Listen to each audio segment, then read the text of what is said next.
All right, we're live. Welcome to another episode of the Barbell Life Show. As always, I'm your host, Tony Camper.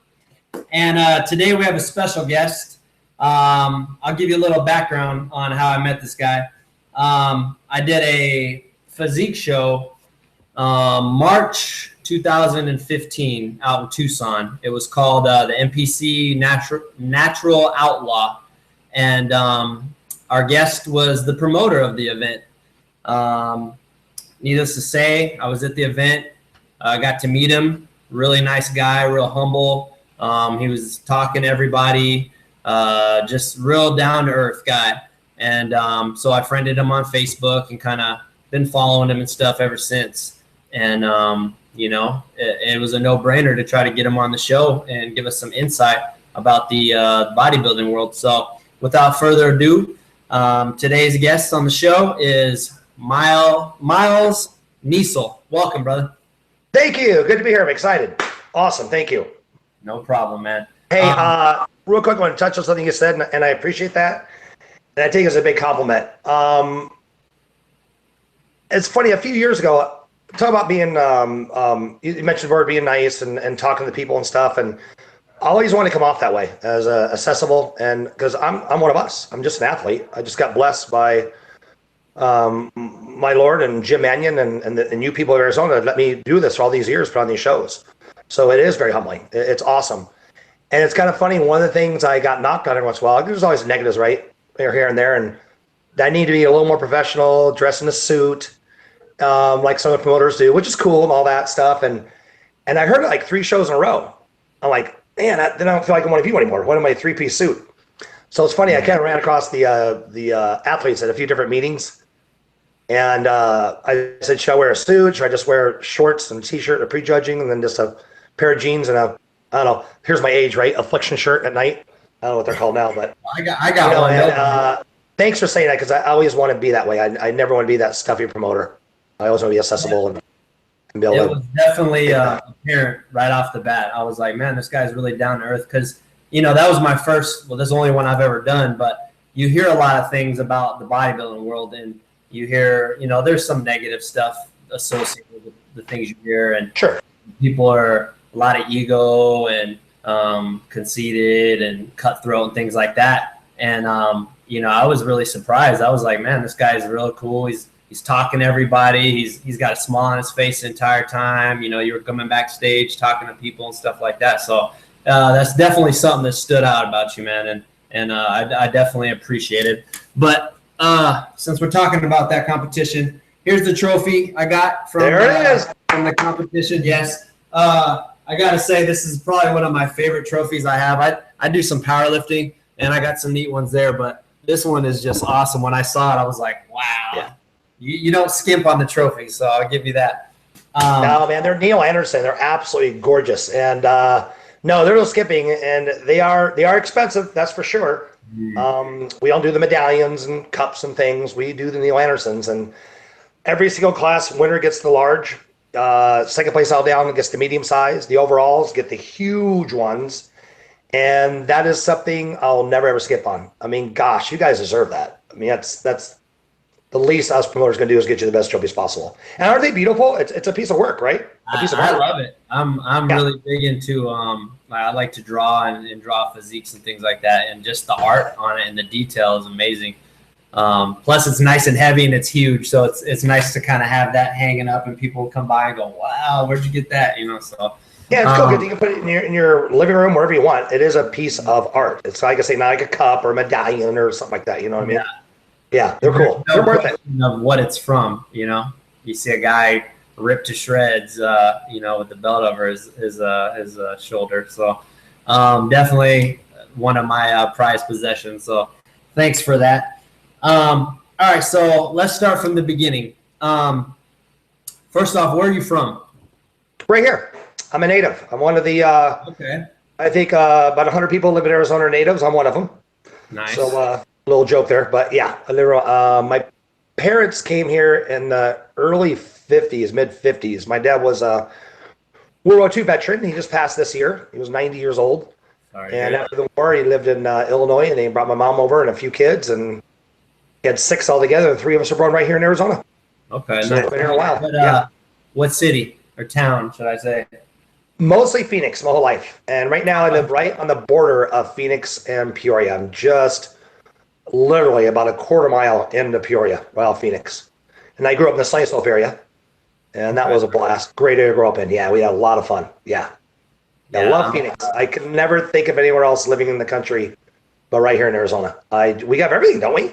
Mm-hmm. Arizona's the nation's hidden gem. I try to tell people that, and they're like, "Oh, Arizona, cactuses and rattlesnakes." I'm like, "Okay, go there and you'll see." Like, you're close to Vegas, you're close to Cali, close to Texas. Like, the weather's good, summers are warm. I mean, you got mountains, you got lakes, you got rivers, like you got everything. But there's times a year you can go water skiing in Saguaro. An hour and a half later, you're snow skiing in Flagstaff on the same day. Where else can you do that, right? Nowhere. And the other thing, too, is funny is I think the lakes out here are so pretty because you have the water with all the desert, and it's such a contrast in looks. And we have a lot of man-made lakes out here. And this is something interesting. We have more boats per capita than anywhere in the United States. Really? The desert. Per capita. We have more boats than anybody. I would have guessed like Michigan or something like that. Yeah. Isn't that funny? Well, yeah. We got a nice little plug-in for Arizona. I'm from Tucson, so it's nice. That's almost Arizona. What's that? It's almost Arizona. No, I'm kidding. All right. So from Arizona, growing up, were you into sports, anything like that? I was a wrestler. Okay.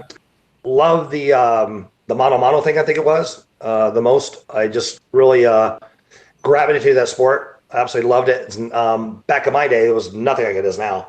Like my son wrestles. Okay. And I was telling him my senior, and I was good. I was real good in Arizona, one of the better ones in Arizona. And my senior year, if I would have wrestled my son his freshman year, he would have destroyed me. It's come a long ways, but and back, I'm 52 years. Well, I'm 53 on Tuesday. And back in our day, you did 3 sports a year. Mine was a little bit of football, wrestling, and baseball. Nowadays it's so specialized. It's when you wrestle now, like my son does, it's year round. There is no off season. Matter of fact, the regular high school season, which for us was the season, and then it was over. Wrestled a little bit in the parks and recreations. The high school season is only a reflection of what you did in the off season. You can't improve in high school season. It's only a reflection. So, yeah, I grew up doing that. The bodybuilding world, I got involved. My older brother, Matt, was a weightlifter. And he trained in his room in our house. Back in the old days, we had the cement weights with the plastic around it. Mm-hmm. We had the Joe Weider bench that you could put flat or make it an incline. Oh, my gosh, it was so fun. And I remember him and his friends in there lifting, and I would just sit there as a little kid. He was 9 years older than me. And just like, wow, that's so cool. I want to look like that. Now, was this when you were still in wrestling? Because I know a lot of wrestlers hit the weight room too, put on strength and all that good stuff. Yeah, I hit the weight room more towards it was my parents wouldn't let me lift weights. It was kind of funny because back then in the 60s it was or 70s I should say, they thought it was bad for sports. It's bad for you. It'll stunt your growth, this and that. So for my 8th grade graduation, I got my first weight set. And there was gyms back then, but you can't drive the gyms. And there's a gym in a corner now of Arizona, right? Anywhere you go to the gym, every single corner. Back then, there was only a few gyms. It was too far away. So, yeah, I lifted in my backyard, 110, 115 degrees. It did not matter. I trained every day, lifted weights, didn't know what I was doing. Back then, it was instead of Muscle Fitness, it was Muscle Builder. So I used to read a lot of those magazines. Okay. And then 2 movies did it for me. And in my secular life, these 2 movies affected me more than anything as far as movies goes. And that was Rocky and Pumping Iron, of course. And the funny thing about Rocky, it wasn't the fighting, it was all the exercises, the 1-arm push-ups, the sit-ups, the running, all the exercises, the pull-ups. Mm-hmm. That's what I really liked. And those 2 movies, then I became a fanatic. Yeah, I think I was kind of the same. You had the Conan the Barbarian movies. Oh yeah. Anything with Arnold in it, you're like, man, I want to get like that. And then also WWF, seeing guys like Hulk Hogan, Ultimate Warrior, and all these guys looking jacked. Yeah. I want that. Ultimate So Warrior actually had a gym here in town. Warrior's Gym. The Ultimate Warrior, he actually had a gym over in Scottsdale for a while.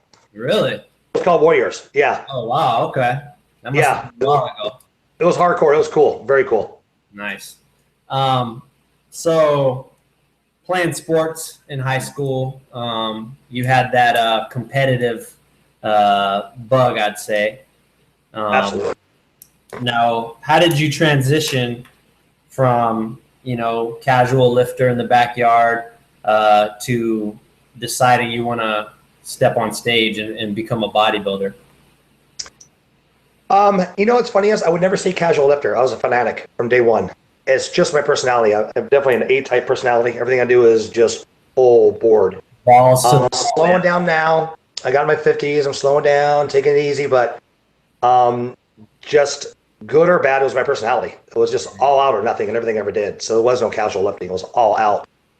I got in high school. I went to Sunny Soap. They had a competition called Mr. Systematic. It was a weightlifting class called Systematics. And of course, the year that I got, and I saw my neighbor won it. He was 2 years older than me.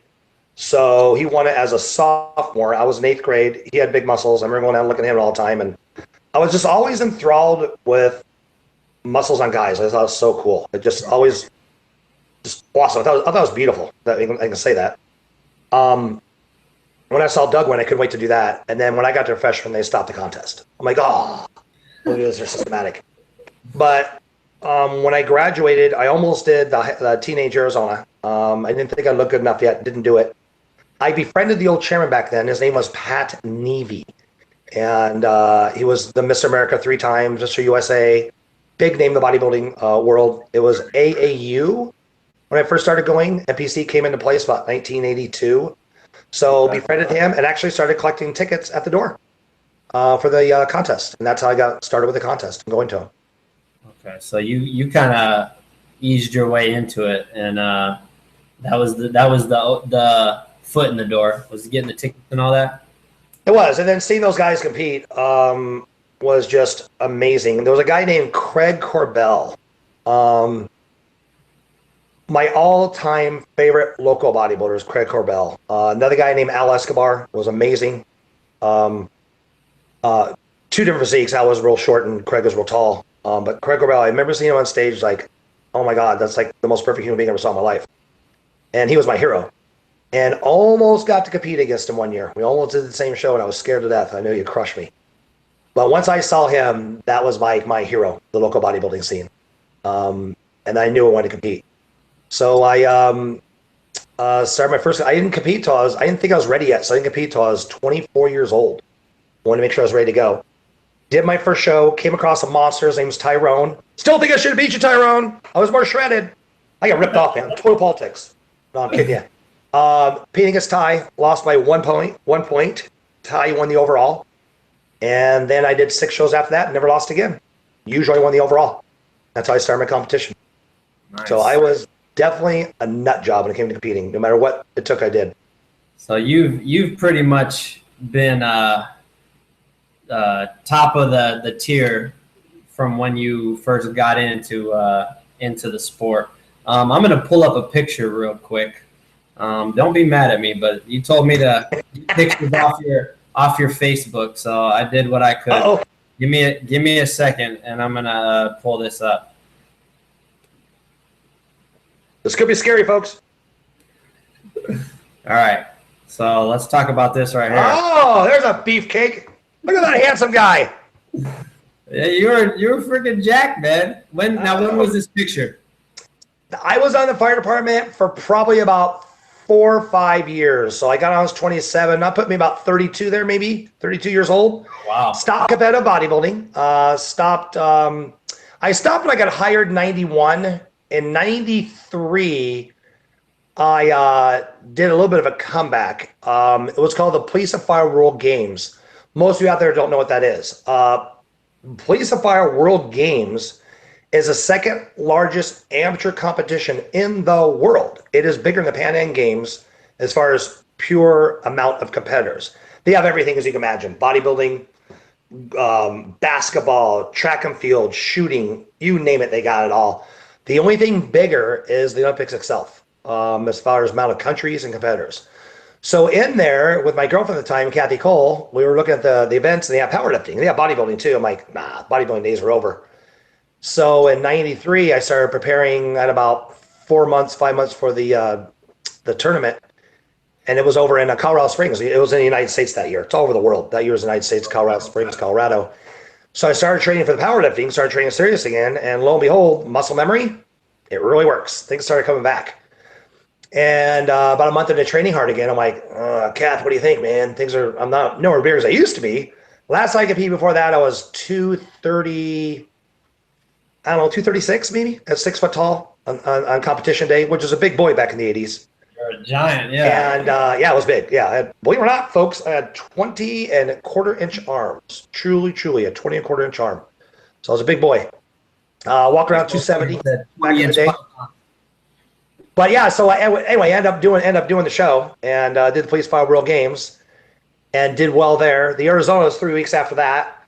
I'm like, and I only weighed in, by the way, like 212, 210 or something like that. So quite a bit smaller last time, right? And I went, let me do the Arizona. I did the 93 Arizona, I think it was. Yeah. So we had Cedric Hardrock, he was there. Jim Quinn, some other monsters. I was dwarfed. So me and Kathy talked about it. It's like, okay, well, let's get shredded. I'm not going to bring an apple a small apple with a large apple. So I'm going to bring an orange. I'm going to come shredded. So I lost even more weight and just get absolutely shredded. I could have gotten fourth in that show, or I could have won the show. It would have been fair either way. The luck went with me. They liked the more shredded look, and I ended up winning the show. So those pictures were taken retirement. After I retired from bodybuilding. Nice. I came back. Literally, I had a 5 months where I came back, got a little bit bigger, dieted down. I did the Police Fire World Games, won the overall. A couple weeks later, did the Arizona overall. Before I became chairman for the state of Arizona, there used to be the NABA, which was the biggest organization in the world before NPC and IFBB took over. I entered the NABA USA and won that. And the next was the Universe. I decided not to do the Universe. I backed out on that. And after I did all that, then I truly retired. Never did it again.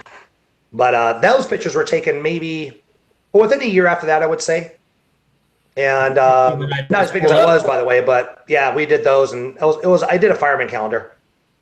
So that picture was the smaller version of you. Is that what you're telling me? Yeah, compared to my competition days, yeah. But obviously, I look decent. But yeah, I was actually. I imagine I was semi-hard, probably the 230s right there. But I had that conditioning at the last time I got big. I had that conditioning about 269, 270 was my biggest. Right when I got hired in the fire department. Matter of fact, the guys made fun of me when I went in for my interview. I was 270 pounds, right? And they said it looked like a tent maker made my sweater. They said, how do you get a sweater? I couldn't buy a jacket. It's supposed to be a jacket in the interview process. I literally could not find one in Arizona that fit me.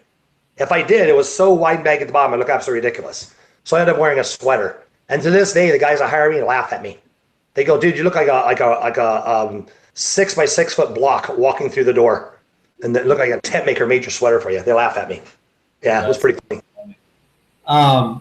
So you came in, you did damage, and then you got out pretty much on top. So kudos for you to do that. A lot of people, either they come in and they don't really achieve the success that they want, or they come in and they do, but then they fall off and they don't know when to call it quits, And that's tough for any athlete to do, isn't it? Know when to call it quits. I always feel bad for people like that. Yeah. So I always respect guys. For me, it was easy. What's that? For me, it was easy. Become a firefighter, getting that career going. And I was on the cusp of a huge decision. I was talking to this guy named Ed Connors. For you old guys like me, remember who he is?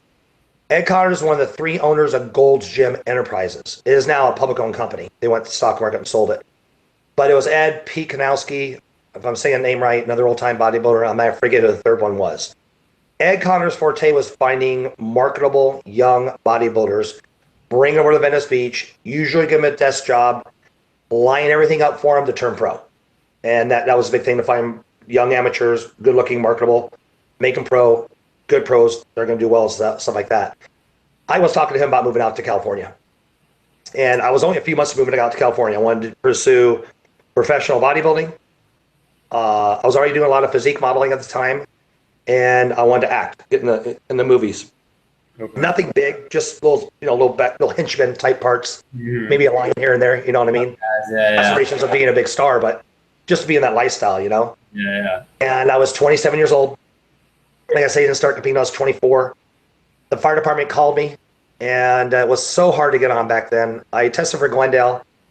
They were hiring 500 showed up for the testing process. And I was testing. It was my third year of testing. I'm starting to get worried if I'm going to get on. And when they made that phone call, I just crumbled. Matter of fact, tears in my eyes now. I just crumbled. It was like winning the lottery. And I finished number 2 out of 500 people. And I got hired, and that was just unbelievable. And, you know, Tony, for me, if I was 21, 22, I probably would have gone for the Hollywood scene and tried professional bodybuilding. But 27, and folks, we all know on the professional level of bodybuilding, the things you got to do. And I was not willing to do that. I wanted to live. You know what I mean? Well, plus you had worked so hard. I never look back. Good choice. Been a great career. It's been 26 years now with Glendale. Nice. Yeah, you worked so hard to get that. You said years you were trying to get in. So, but I was torn. It was tough for a little bit. Yeah. Yeah. Okay.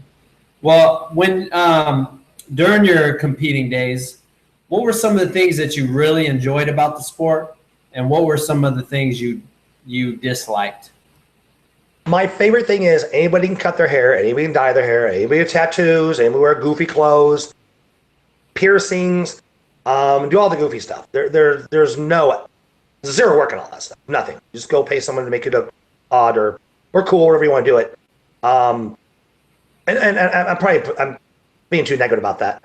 I shouldn't be so negative about it. It's cool. People do that stuff. They express themselves in different ways. There's no doubt about it. What I liked about bodybuilding for me was what I consider was making the body beautiful, keeping the symmetry. It was all about symmetry for me, of making the body grow equally, balancing it out. One of the biggest things I'd ask people to critique me is I would say, tell me my strong part. I don't know. Okay, that's cool. Thank you. But tell me what my weak part is. I don't know. Oh my gosh, biggest compliment I can get. That's what I liked. I had no weaknesses, no strong points. I kind of borrowed that from Arnold a little bit in Pumping Iron. I have no weaknesses. I used to have weaknesses, but I got over them. You know. So I love that because it took hard work and dedication. And you know this, Tony, as well as I do. People, when I was that huge, people would say, "Ooh, I wouldn't look like that." I'm like, "Yeah, you did. You tried lifting weights in high school. You tried it. You did a couple months. You quit because you couldn't eat the diet. You couldn't lift, and you wanted to look like that, but you didn't have the dedication. And you got to be a little touched in the brain to be a bodybuilder, guys. We all know that, all those bodybuilders out there. But I liked it because it was just different, and very few people in the world could achieve that look through hard work and discipline, nutrition, everything about that. The part I disliked about it, and I always got so embarrassed, I call it the Arnold Schwarzenegger syndrome. It's the guys, they may have a good body, may not, but they spread their lats out, they walk like this, they're all stiff, and shoulders back, and carrying a gallon of water with them. It's like, oh my gosh. You know, Tony, when they did that, I just wanted to shrink. I wanted to cover everything up and shrink and hide. And it's so embarrassing me because, guys, when you do that and the girls see you, they think you're a dork. Trust me, we think you're a dork too sometimes. But yeah, that's the part I didn't like, was the whole showing off and trying to walk all tough and stuff. It just looks so meatheadish. Let your body speak for itself. Put your arms down the side, walk, let your body be beautiful. Don't distort it by trying to do, like I say, the Arnold Schwarzenegger walk, where you're all walking big and everything. Yeah. But those are my likes and dislikes. Obviously, if you have to do that, then obviously you're not doing something right. Because like you said, it should speak for itself. It does. And it's a very materialistic world we live in. And when we start building our bodies up and stuff, we get carried away in it. And, you know, a lot of people get involved. And it's like the old Atlas ads. When we were kids growing up, and you guys like, who the heck's Atlas? Charles Atlas. There's an old famous ad in back of comic books and things like that, like Superman books and stuff. It was him as a skinny kid. He's walking on the beach, and some bully kicks hands in his face, wants to beat him up. And so then he gets the Joe Weider barbell set and lifts weights all summer long, comes back, and now he's walking the beach, and nobody messes with him. You know, it's did he get the girl or something? Yeah, he got the girl too. Always good. I got Kimmy, so I got the girl. I got Kimmy for me. But you know, there's a lot of that going on, and a lot of insecurities that we do certain things, and that happens sometimes, and I get it. People do that, but I think it also brings a lot of security to people as well once they reach that point. Makes them feel good. Well, the dislike that you pointed out, I think that also kind of gives people a negative stigma about bodybuilding and people that are in this lifestyle, because say they see that those kind of people and then they automatically assume everyone is like that and just ego driven and full of themselves and all that stuff. And it's really not like that. It's a shame. One thing that you touched on that I wanted to talk about is, so when you used to compete and bodybuilding was a thing, but it wasn't as huge and as commonplace as it is now. I mean, like you said, you can go to any corner and there's a gym, and everybody wants to compete and everyone's a bodybuilder and everyone's in this lifestyle. But back then in the 80s, early 80s, it was still relatively new, and it wasn't so commonplace. So seeing that back then to now, how does that, is it crazy to see the difference and how big this thing is blown up to become? Never in a million years I see this coming. And I guarantee Jim Andy never saw it coming. Joe Weider never saw it coming. The powers to be. No. I literally became the chairman of Arizona out of default. I literally got the shows out of default. There's a lot of things that happen, and we talk about it later on in the podcast. So I get kind of wordy. I talk a lot. Oh, but, that's a good thing for a podcast. Don't worry. But that's I always go rabbit trails too, so I'll try to stick on subject here. Good. That's what I got a hold of it because basically nobody else wanted it. What really gave bodybuilding black eye was let's talk about the elephant in the room: steroids. Before 1991, they were not a class 3 felony drug, not a class 3 drug at all. They weren't scheduled. They were just Tony, if you had a prescription for ibuprofen, and I said, hey, can I have a headache? Can I have one of your ibuprofens? You said, sure. Gave it to me. No one's going to arrest you. No one's going to say, oh gosh, you shared his medication, because that was what steroids were classified as, more or less a non-scheduled drug, right? In 91, the laws changed. There's some congressmen that got all uptight and everything, and I think their kid got caught taking steroids in high school or something, whatever. But they made it a class 3 felony. So now it's the same thing as cocaine. I was like, wow. And so that really changed things. And when I was a kid, Mr. America used to be on Wide World of Sports. The Olympia was on TV on Saturdays. You couldn't wait to watch the Mr. Olympia, the Mr. America. Bodybuilding's on regular TV. It was really cool to watch. When that came on, it really gave a black eye, and bodybuilding became very unpopular to the masses, especially the politicians. Then in 1993, in Arizona, they have what's called Roid Raid, where the DEA came in and just tore this Arizona apart, and rightfully so, by the way. All the steroid dealers. Tony, back then, you literally walked into a gym. The guy had a briefcase with him and opened up and pretty much sold right there in the gym. Nobody thought anything of it. And so it was pretty rampant. Yeah, it was crazy back then. And when they came to the Roid Raid, it was called, they busted all the dealers, busted a lot of the big time users, gym owners got busted. And it just gave bodybuilding the biggest gave 2 black eyes, and it destroyed it. Absolutely destroyed it. Nobody did it anymore. The auditoriums in town didn't want us there anymore. Well, they didn't use auditoriums back in the high schools. We changed that, didn't we? The high schools didn't want you there anymore. It was just really, really bad. And 1994, I was actually the guest poser for the Arizona. Also went to London that year guest posing. That was fun. But I did some guest posing in 94. And I think we had 36, 38 people in the contest. And that time there was a new chairman in town, very similar name. Pat Nevey was the original NPC. Then we had a guy named Pat Haney, who was the second NPC chairman. I know, kind of confusing. There was nothing there.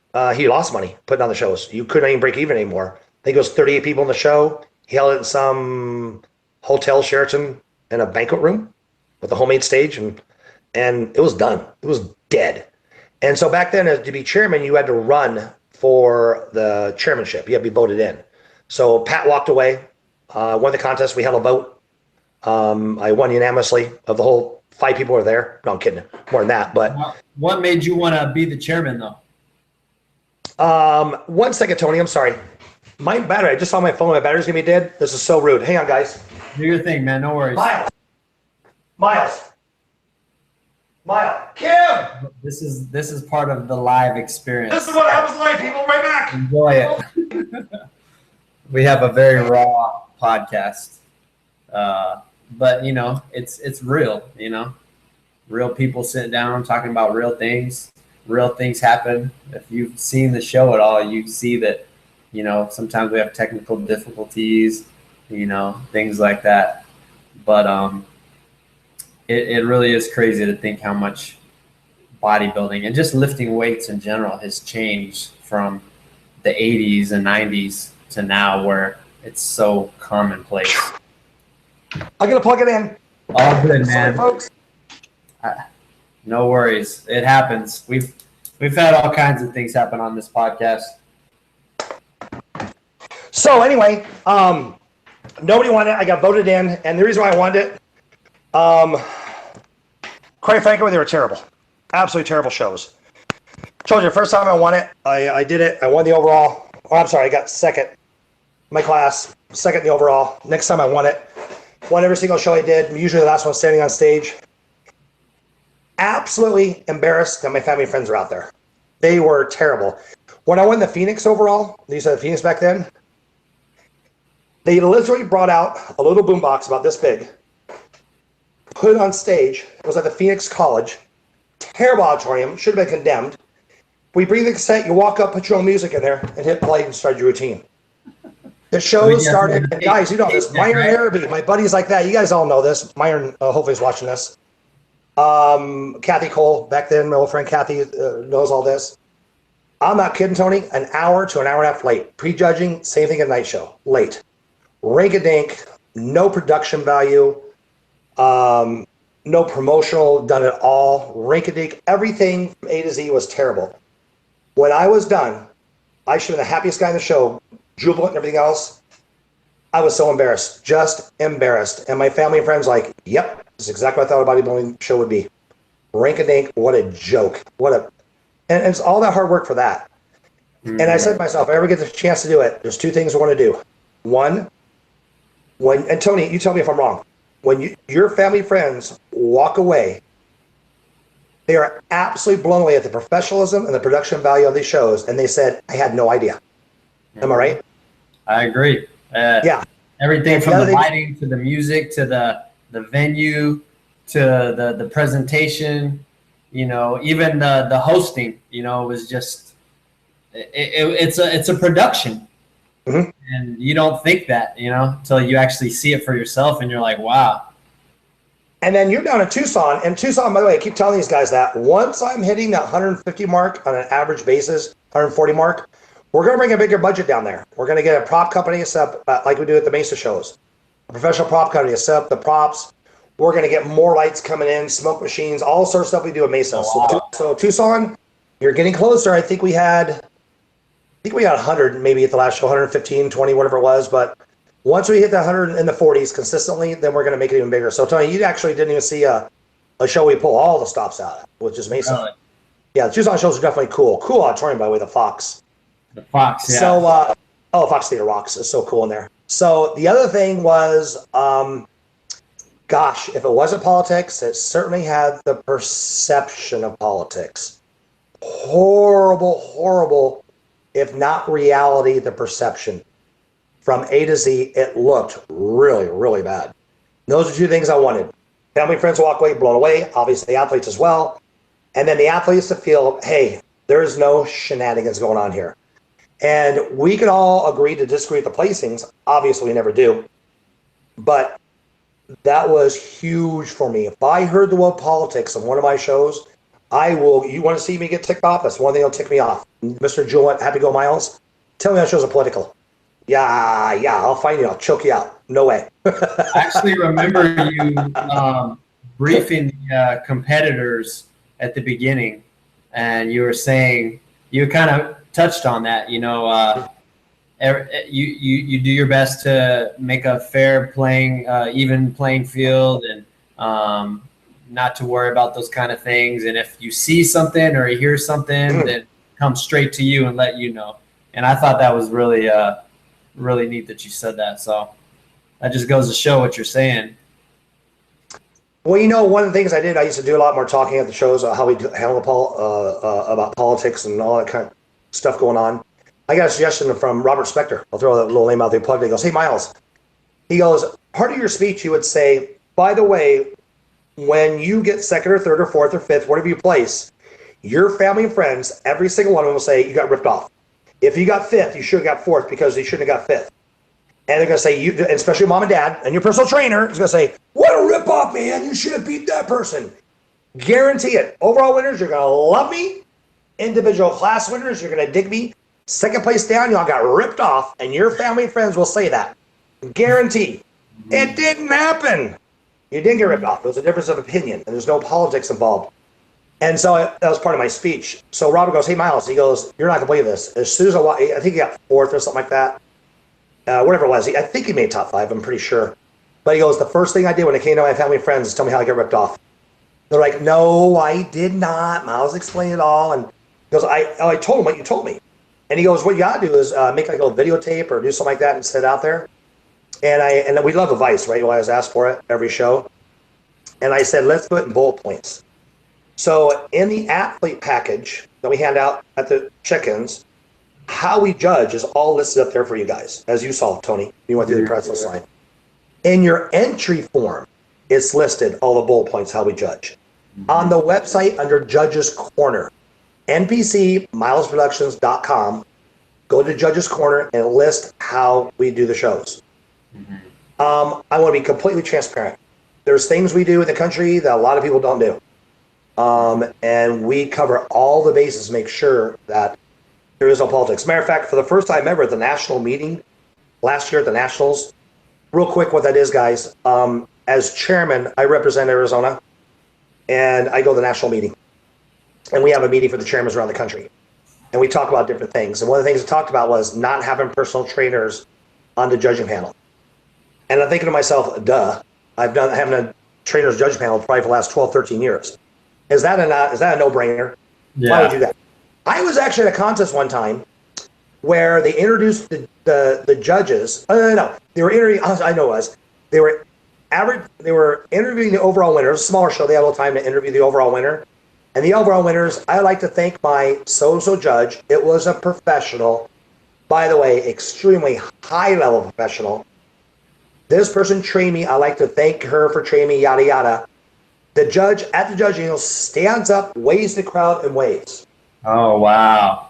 Gee. Yeah, no conflict of interest there. Gee. Not saying she fixed it, not saying she didn't vote, that she could, but obviously if you know something else. Perception. Perception is everything, man. And if it's a perception you control it. There's a lot of things that we haven't done that and probably had a personal trainer on there and gosh, I don't know, 10, 12 years, something like that. One of the things I'm really proud of, but here's a lot of times you hear this after a show.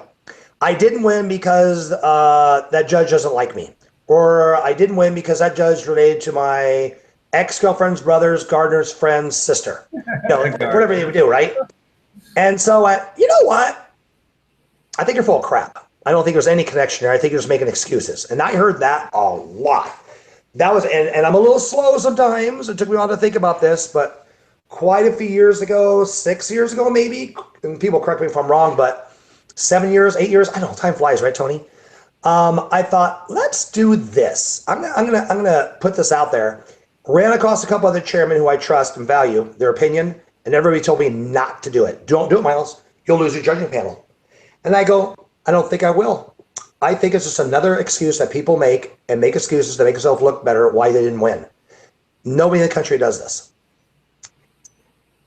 Every judge stands up and introduces themselves at pre-judging before the show starts, which other companies do as well.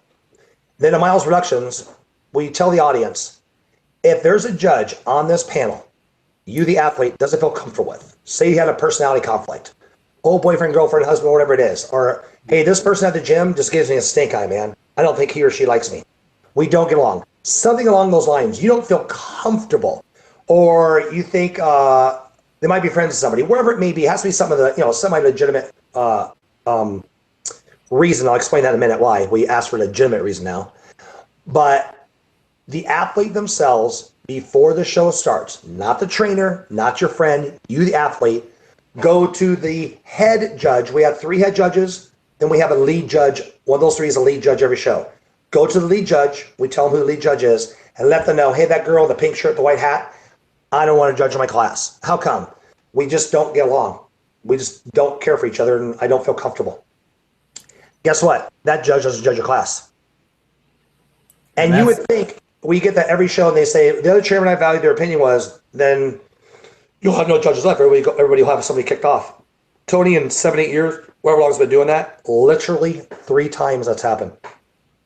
We actually had somebody leave that panel for that class 3 times. Now I took away every tool there is. There is no politics. There's no sponsors that judge the shows. There's no personal trainers that judge the shows.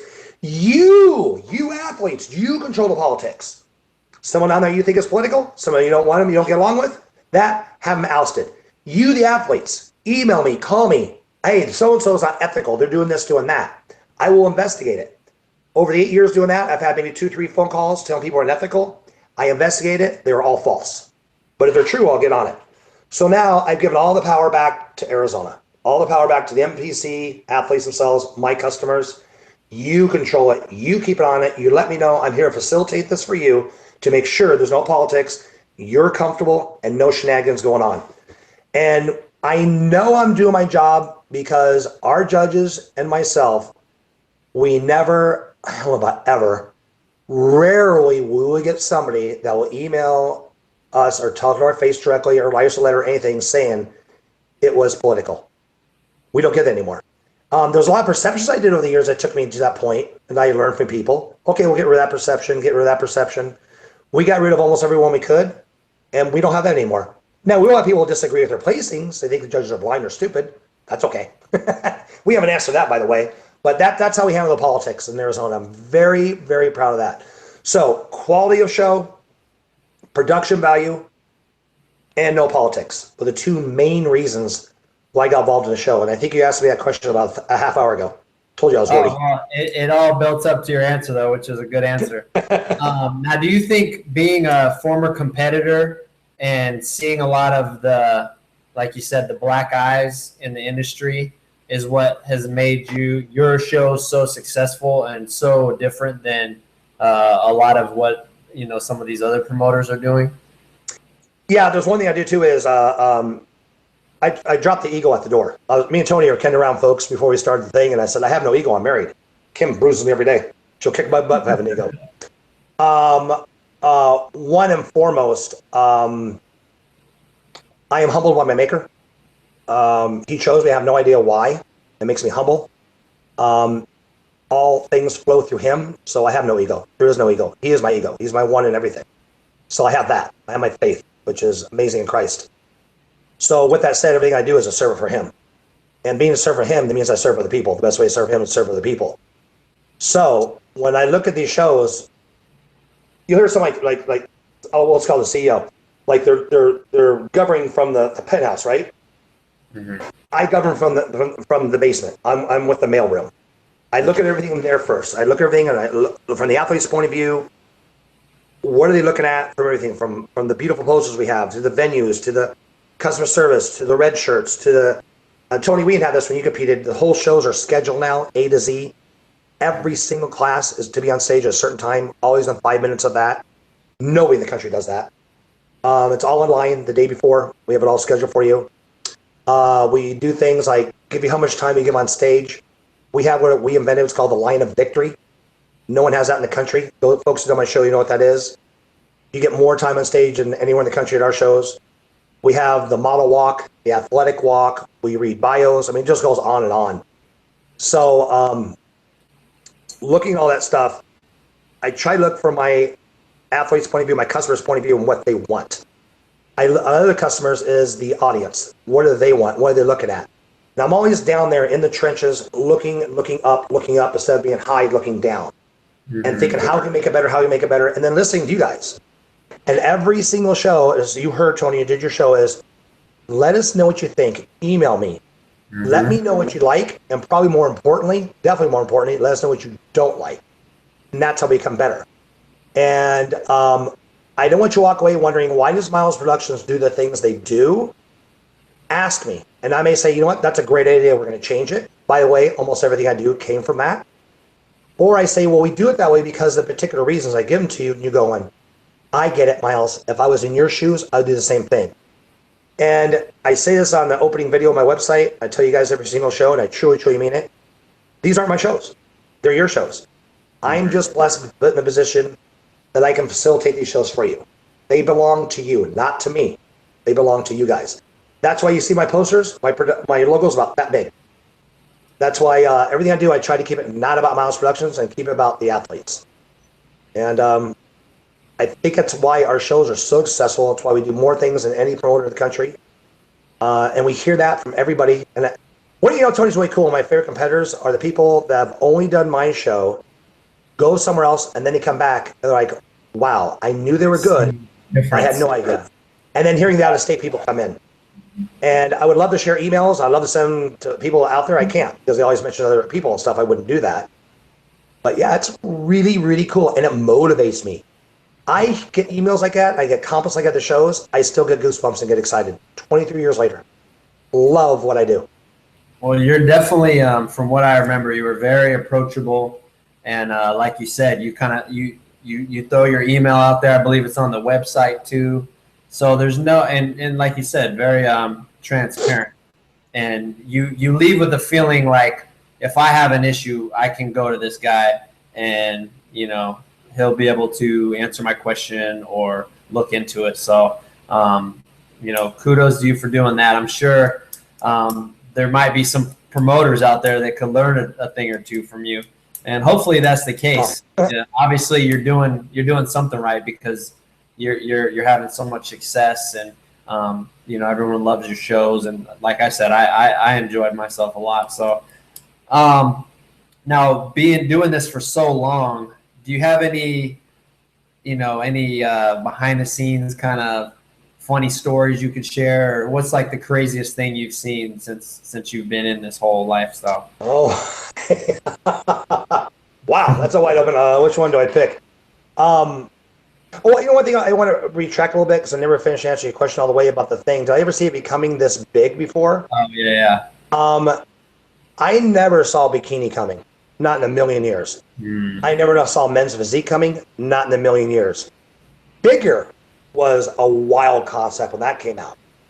So back in '94, there was bodybuilding and the fitness events.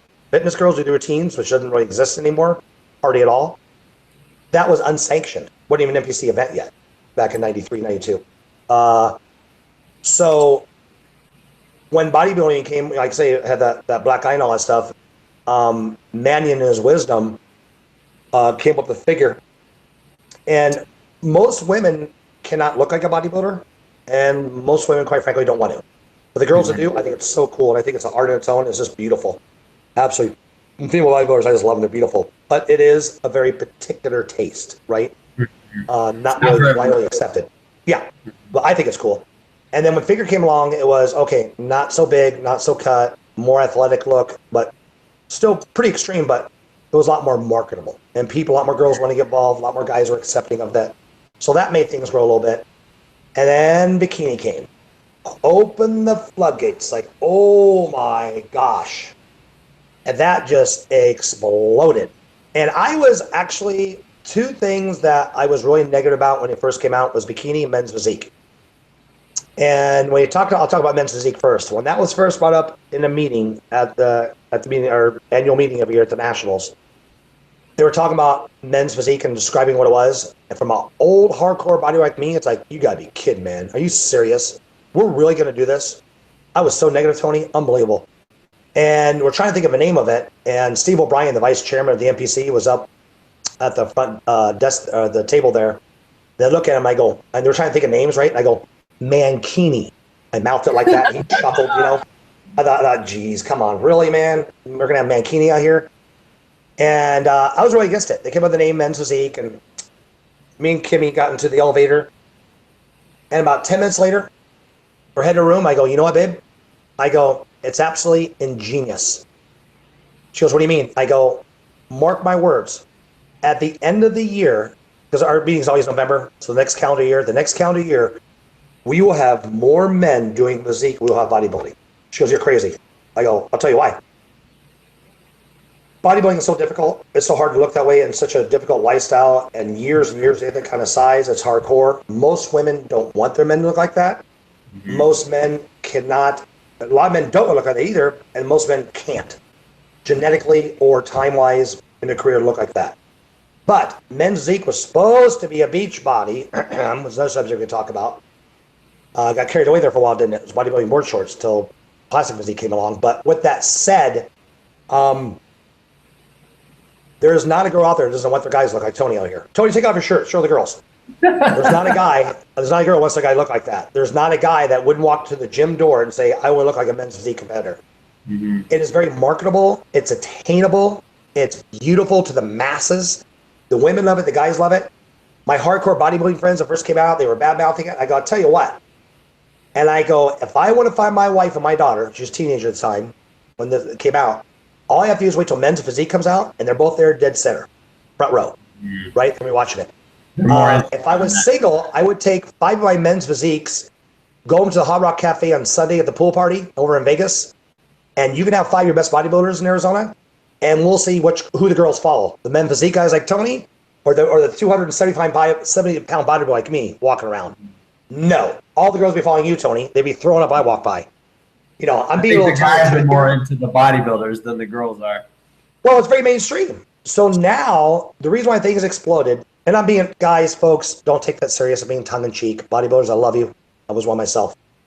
But with that said, every girl and every guy that walks in the gym now has a category.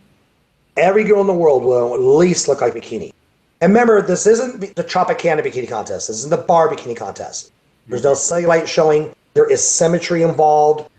I wouldn't say muscle. I'm not going to say that. But it's a little bit tighter physique and all about symmetry.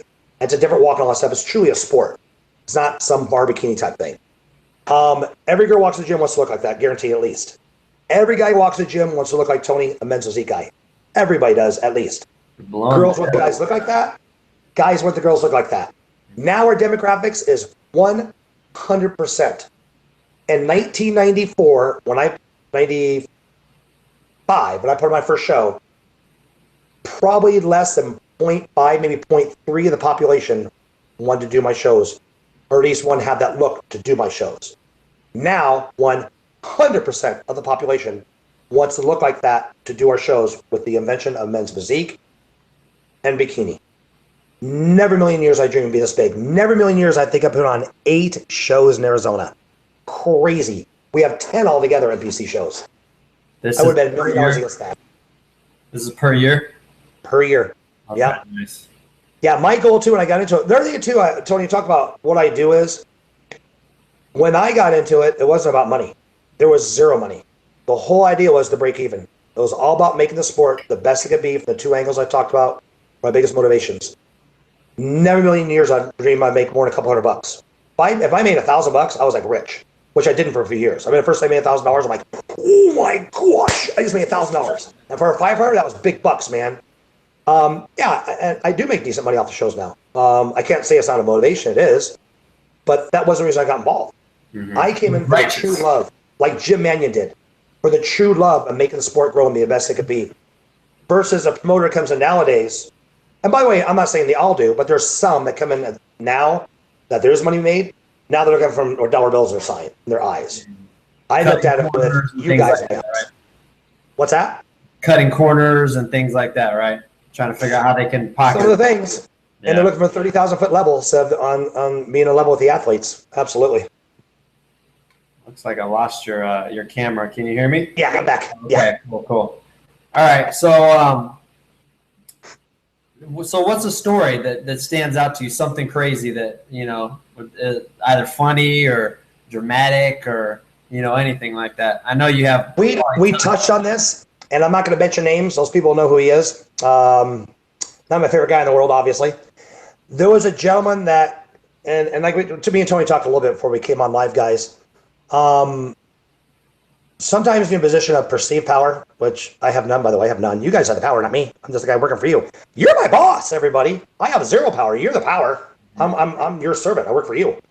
So with that said, there was a gentleman came to me, and I knew why he came to me. Befriended me, wanted to be my partner. Actually came out a deputy partner for, I don't know, 6 months to a year. It was a long time ago. Things fly. I don't know, 6, 7 years ago this happened. And became pretty good friends, hung out with his girlfriend a lot, did things together as a couple, this and that and everything else. Did one of our shows, didn't win. He's pretty frustrated. Walked the gym one day to train with him. He traded me in for someone else, another training partner, didn't even tell me. I'm like, okay, I guess I'm training by myself, whatever. Did my show again, was a pretty good bodybuilder, really, by all accounts. Crazy legs, this guy. Looked amazing legs. Good in his own right, different type of looking bodybuilder, but did a show. I don't know if he won his class. I think maybe he got second class, but didn't win the overall. Came in smooth like he did back then, a little bit smoother. The guy won the overall, was very complete, very symmetrical.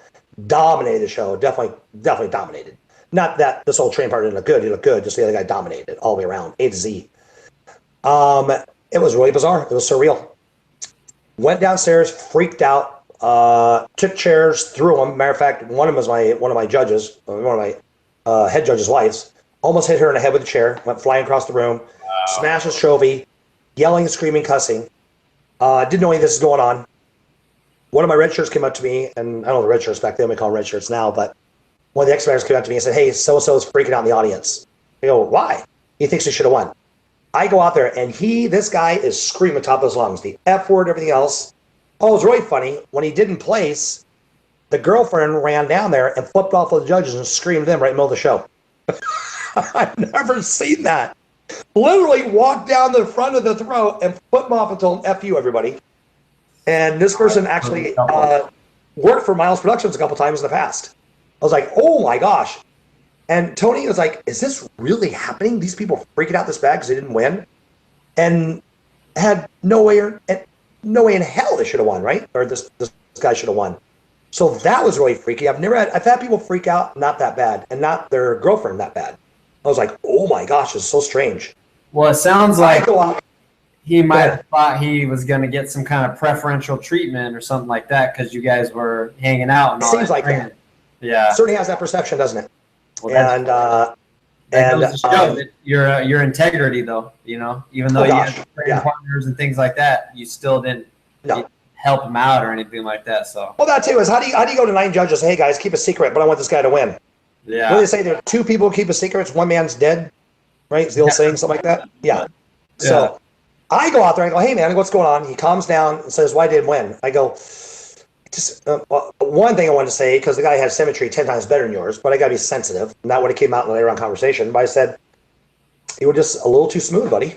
Mm-hmm. And F you and screaming, I'll kick your butt and threatening to beat me up, this and that. And I go, hey man, calm down. I said, come over next week. We'll talk about it. Go to my house. I'll kick your ass right now. And just started going crazy on me. And he was doing USA, I think in 2 weeks or a week from the USA. It was Arizona. And I go, you need to leave. And kept yelling and screaming, threatening me to beat me up and everything. And I go, if you threaten me again, I go, you're done, you're suspended. I'm going to suspend you. And he did it. And I said, well, go get some pizza. You're not doing the USA. You're suspended. And he threatened me again. I go, now if you threaten me again, you don't leave right now and call the police. I'm having you arrested. And he finally left. But that was probably the wildest, scariest. I mean, not scared of this guy, but just scariest because how violent it was and how violent his girlfriend was. Yeah. And then that's my auditorium. They're watching this. And thank God they didn't have a meeting with me going, hey, man, you got to control the violence. We've never had that before. Yeah. So that was one of the craziest things. Here's an old name from the past. Those who know J.J. Marsh. You can look him up. He won the Pro Ironman. I think he won the USA. He's a very good pro. When I first began either my second or third show, he was in line waiting to get in. And apparently a jealous boyfriend of a girl he was seeing came up and shanked him. Right in the, lucky to miss his liver. And JJ was so nice and calm. And everybody knows I'm a firefighter. So they come on and get me. I go, what's wrong, buddy? And he pulls his hand away from the side and he was shanked with a knife. This is at your show. Oh, at my show, at the prejudging, I believe it was prejudging, a line getting in. So I put him in shot position and put direct pressure, and I call fire and give the reports and everything coming in, and that was kind of wild. So I've had some wild things like that happen that just that makes you think, But over 23 years, we're gonna have stuff like that going on, right? That's not too bad for 23 years, but no, not too bad at all. So all fun, good stuff, All right, so this last portion of the podcast is pretty much for the viewers. Like I said earlier, there's a lot of people in the community, the Barbell Life community, that are either competitors or they want to be competitors. They want to get a pro card, or maybe they just want to, get in shape to look like a competitor. So being in the industry so long and being on both sides, whether it be as a competitor or as a promoter, and kind of knowing the ins and outs of how this works, what is some good advice that you could give for our viewers right now that would help them reach these goals? Put it in perspective, guys. You got to put it in perspective. First thing I tell a girl who wants to compete, that especially if they're married with families, most of our competitors, by the way, now with the invention of bikini and men's physique, are family people. 30s. It's probably 35 is our average age now. 33, 35s and 30s. Gosh, in 93, it was like 19 years old, pimples all your back, and you beat the girlfriend the night before, come watch you compete, right? It was always my old joke. But now it's every day in people walks of life. And I tell them priorities. People get wrapped up in this and make it more what it is. Listen to me. I'm the chairman. I love this.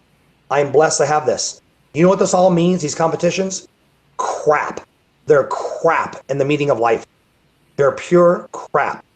Let me put that in context. I believe, my personal belief, Christ first, God first, and then your family second, and then you serve other people third. So if you believe that first or not, it doesn't matter, but I think we can all agree on the second one, that your family comes first before anything else. Moms, dads, don't sacrifice time with your kids and your wife for some stupid trophy. It's not that stupid, by the name, is really cool. But the trophies or Tony's got one, of being cool, being on stage, being Miss Arizona, whatever it is, don't let that be your number one goal. This should be something to add to your life, and an addition, an addendum. Keep your family first. If you're pulling yourself significant time from your kids, don't do that. Your wife, don't do that. I guarantee there's no Mr. Olympia on his deathbed with his family surrounding him going, I should have spent more time in the gym and won that second or third Olympia. Could have won another one. I guarantee it. Yeah. Matter of fact, I'll bet you this. Dollars to donuts. I have no idea what the hell it even means. Little saying. What does dollars to donuts mean? Tony, you have any idea? What's that? I have no idea. Dollars to donuts? I don't know what that means. That's versus I'll bet you this. I'll bet you this, though. If you asked, I would say, or 50% of Miss Olympias or more, if you can go back and do it over again, what would you do? Spend more time with a little girl. Spend more time with my son. Spend more time with my wife. I should have been at the gym. That trophy, that Mr. Olympia thing, means absolutely nothing. Spending time with my family means everything. Folks, don't give it up.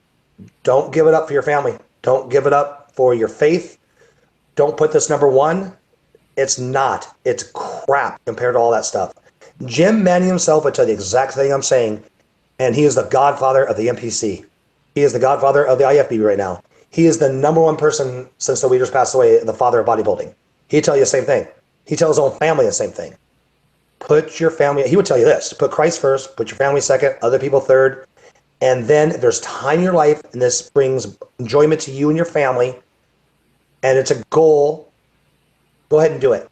Now, with that said, once you made that decision, you sat down with your family, hey, here's what we're going to do. And by the way, of course, it's going to take a little bit of time, guys. You're going to be a little more dedicated to stuff, and make sure the family's cool with it. Bring the kids, you do cardio, lift with them, things like that. Do your deal, right? Balance. So, what that said is, don't make winning everything. If you're not going to place and win, and it's going to upset you, my advice is don't compete, because you're going to be ruined.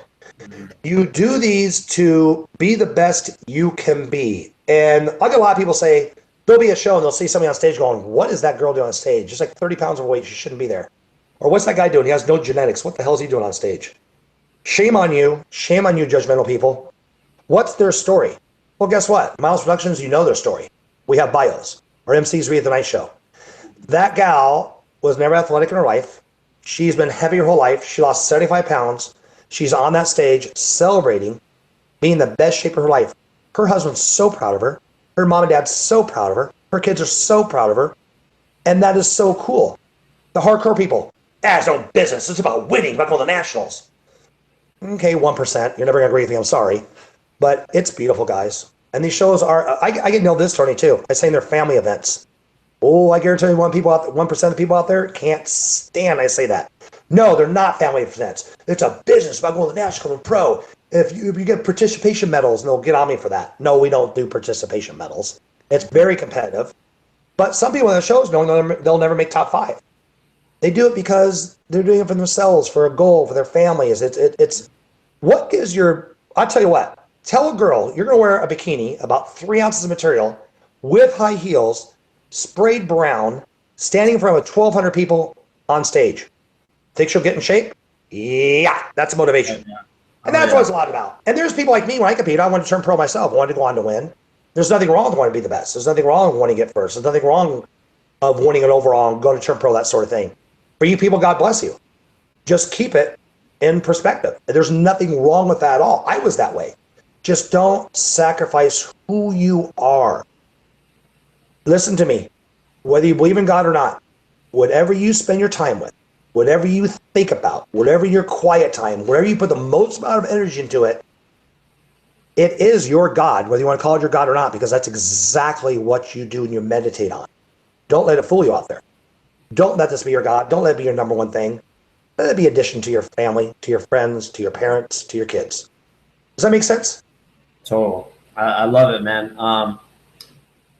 That means a lot coming from someone in your position.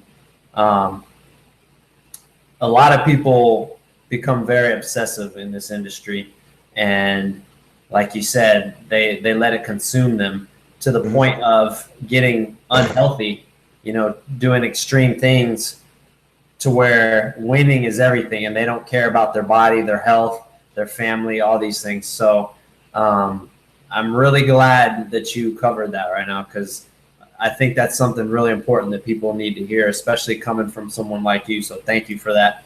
And on that note, it's been a good episode. That's it? It's over? It's been I don't want to stop. Keep going, Tony, please. It was too fast. We'll have you back on, though, man. You've been an awesome guest. Shared a lot of good information. You're the perfect guest because you have a lot to talk about, which makes it easy. I've interviewed people that I have to dig and dig to get them to talk. So right, it's been a joy for me. But before we wrap up, I just want to say thank you. Thank you for putting on a great show that I got to be a part of. Thank you for what you're doing in Arizona and in the bodybuilding world.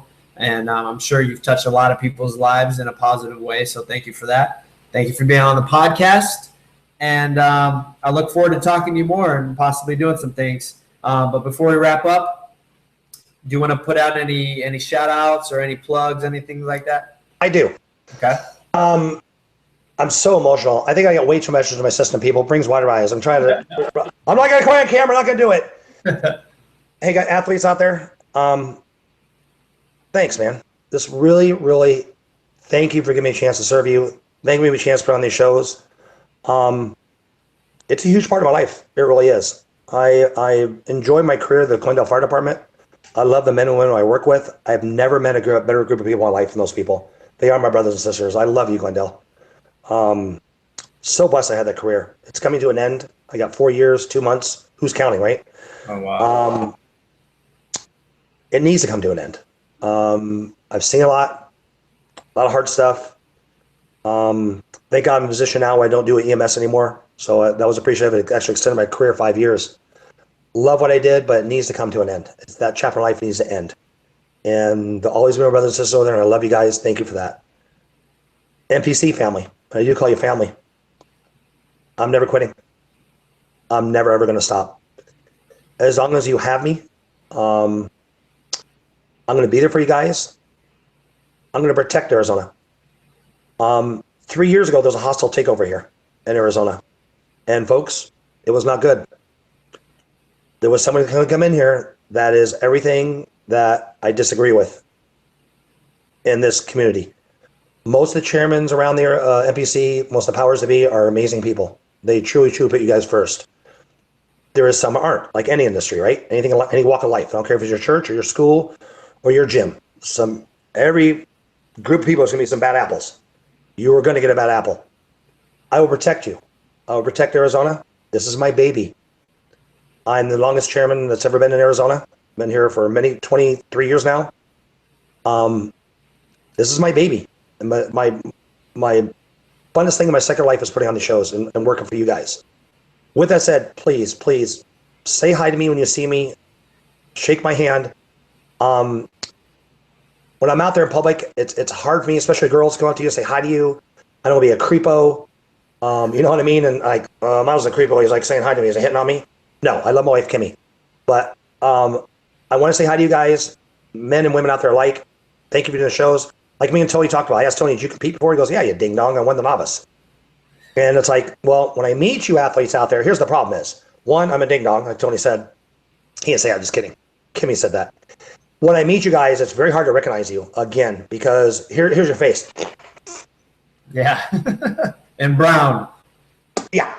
And your brown personalities are a little subdued with all the dieting. And girls got hair up and curlers and things, all this and that. When I see you afterwards, I don't recognize you at all. Because like Tony's face is nice and round now and full, and he's not brown, and he's more personality, that sort of thing. So it's hard to recognize you afterwards. And I love talking to the athletes. Let me know, guys. Keep emailing me. Let me know. Be my eyes and ears out there. Let me know what's going on. Let's make these the best shows in the country. Let's keep making the best shows in the country. And I can't do it without you. Let me know what you want. Let me know what you like. And I really, truly mean that. But I thank you for your support. I thank you for all the wonderful emails. The nice things you say for me and Kim. By the way, Kimmy, right? First lady. Oh my gosh. They say behind every great man stands a woman. I'm going to have to disagree in my situation. Behind this very mediocre man that's talking to you right now stands a great woman, and she stands in front of me. None is about my wife. She is absolutely just amazing. She's my rock, and that is my wife, my kids are the best blessings God ever gave me. I'm so unbelievably blessed by having Kimmy, Miles, and Haley. Love you guys. Thanks for everything, and that's it. I'm not getting any more mushy. But thanks, everybody. I appreciate everything you guys done for us. Well said, brother. How can they get a hold of you? Go ahead and put the website out there as well. Yeah, the website is npcmilesproductions.com. My phone number's on there. My email's on there. Here's my phone number. And this is funny. For the guys that go into the fire department, I'm like the least fire buff in the world. Matter of fact, you know what's funny, Tony? You're talking about the fire department because you actually was one of the reasons why you're on here, because I'm a firefighter. So I brought it up. I usually don't bring it up. Most people are very surprised I'm a firefighter. They don't know in the NPC world. Most people at firefighters have no idea I'm in the NPC world. They really don't. So that's kind of funny that I don't really talk about those subjects in whatever world I'm living in. But with that said, the least fire buff you ever met in your life, my phone number is 326-FIRE. That just worked out that way. 18 years ago. 602-326-FIRE. 326-3473. I love talking on the phone, and 10 more seconds. We had an athlete who was really upset the last show, and I ended up spending an hour and a half with the guy on the phone, and he was absolutely blown away. We're looking at pictures, talking about things, stuff like that. I love talking on the phone, guys. If you can't tell, I love talking. So call me. Let me know what you guys are thinking. Email me, and we'll just keep on rocking this thing, man. I'm excited about the future. Looking bright. Well, it was great having you on the show. Every guest that I have on, the very final thing I like to ask them is, can you give us, it could be a sentence, it could be a phrase, but some kind of words of wisdom that you like to throw out there to end the episode? Something that's near and dear to your heart. Trust the Lord with all your heart, not your understanding. And all your ways, he'll make your path straight. Good stuff. All right. Well, thanks, Miles. Appreciate having you on the show. We'll be talking again soon. Hopefully next time you remember me. And oh boy, my wife be laughing after she saw this. I'm the worst. I think I got Alzheimer's already. I don't know what's going on. I don't blame you, man. You meet so many people, it happens. But thanks again, man. Been a great guest, and we'll talk soon. Okay. Thanks, guys. All right. Bye-bye. Take care, brother. Bye. You too. Bye-bye. And today's episode, as always, is brought to you by Thermite from Barbell Nutrition. It's a thermogenic fat loss complex and a pre-workout capsule, all natural. It's going to help with fat loss. It's going to help with appetite control. It's going to give you crazy amounts of energy without all the jitters and the crash. And if you're holding extra water weight, this is a great product to help get rid of that as well. So go to barbellnutrition.com, and thank you everyone for being on the show. Until next time.